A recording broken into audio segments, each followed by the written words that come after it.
ప్రియమైన తెలంగాణ ప్రజలందరికీ వందనాలు. గౌరవనీయులైన పవన్ అన్న గారు, మీరు ఒక నటుడుగా, గద్దరన్న అభిమానిగా తెలంగాణ ప్రజలు ఎప్పుడు మిమ్మల్ని గౌరవిస్తానే ఉంటారు. కానీ తెలంగాణ ఆవిర్భావ దినోత్సవం రోజు మీరు మాట్లాడిన మాట ఒక తెలంగాణ ఆడబిడ్డగా నేను ఖచ్చితంగా ఖండిస్తున్నాను.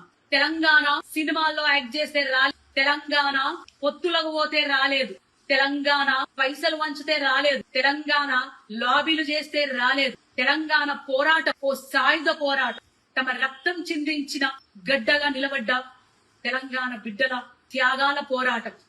తెలంగాణ ఒక ఆత్మగౌరవ పోరాటం.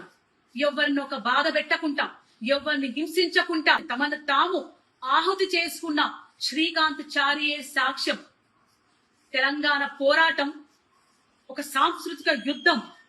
పాటలతోని, మాటలతోని ప్రజల్లోకెళ్లి, గడప గడపకెళ్లి ప్రజల్ని చైతన్యవంతం చేసిన పోరాట గాథలున్న చరిత్ర ఈ తెలంగాణ గడ్డ.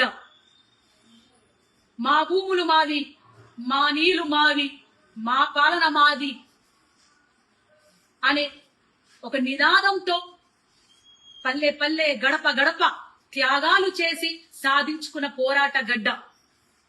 తొలి దశ తెలంగాణ పోరాటంలో 2000 పైన అమరులయ్యారు. అది ఆన్ రికార్డ్.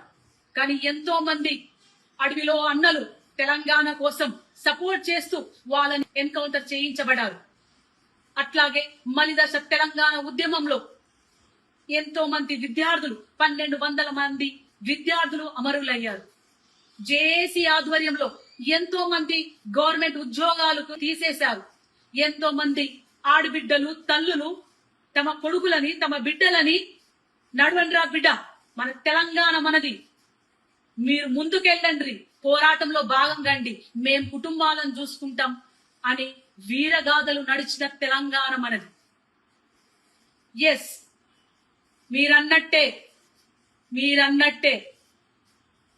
ఈ తెలంగాణ గడ్డ మా అయ్యల జాగీరే.